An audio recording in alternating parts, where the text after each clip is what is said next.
All right, I just want to make this quick video on multiplying powers of 10. We are in Eureka Math, grade 4.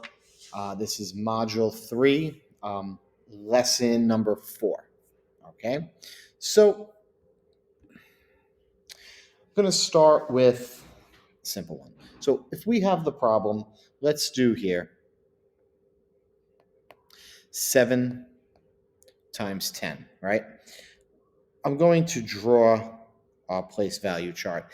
It's extremely important that we get in the habit of drawing our place value chart over and over again. All right. So here, ones, tens, hundreds, and thousands. Okay. So when we're multiplying 7 times 10, we're starting with our 7, right? So I'm going to put 1, 2, 3, 4, 5, 6, 7.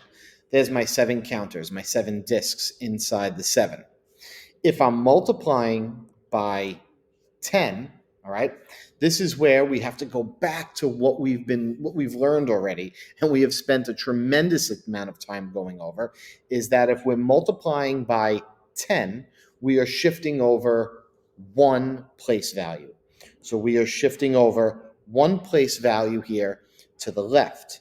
So I'm going to take my 7 ones, I'm going to times them by 10, and I'm going to shift over here. And now have 1, 2, 3, 4, 5, 6, 7. I now have 7 tens. And if I have 7 tens, what is that worth? Well, it's worth 70. So 7 times 10 is equal to 70, right? Okay, so I shifted over one place value. Now, let me erase here. Okay, I'm just going to show you the inner workings there. Now, let's say I'm multiplying. It's not 7 times 10. Now I'm going 7 times 100. Okay, so 7 times 100. Right? I'm still starting with that 7. 1, 2, 3, 4, 5, 6, 7. I still have the 7 ones, right? But now I'm multiplying it by 100. So you can do this two ways. Okay, the book does show you, well, when I'm multiplying by 100, I could break that 100 down. How could I break that 100 down? If we're talking powers of 10, well, I could say I'm doing 7 times 10 times 10, because 10 times 10 is 100. So what I'm really doing here is I'm taking my 7 ones, timesing them by 10, which is giving me now my 7 tens. And then I'm taking my 7 tens, multiplying that by 10 again. And I now have 1, 2, 3, 4, 5, 6, 7. I now have 7 hundreds. And 7 hundreds is worth 700. Okay? 7 times 100 is 700. Okay?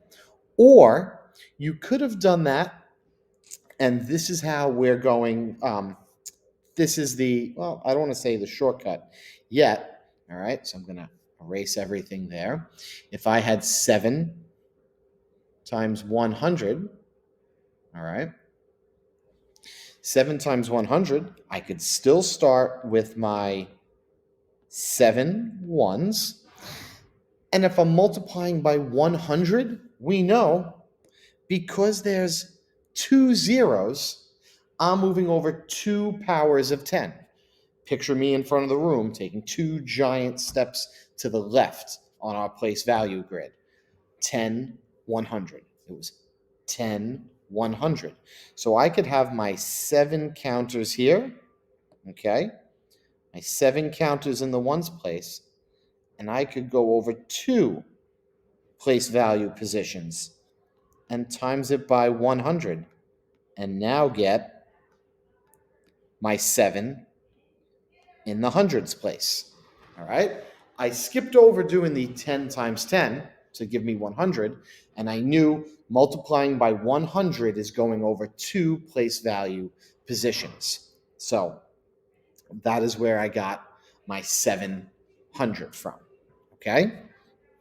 That is 7 times 100. I'm back. Now let's take a look if we had,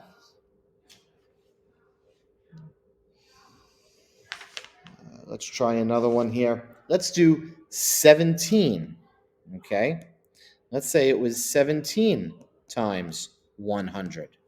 So now if I have 17 times 100, what I'm going to say is, oh, my 17 on this grid is 110 and 700s, right? And now if I'm multiplying it by 100, I know that everything in my place value chart has to shift over 2 places to the left, right? Which is what we've been doing. So I'm going to change color, and I'm going to say my 110 has to go times 10, has to go here, because I'm timesing that by 100, okay?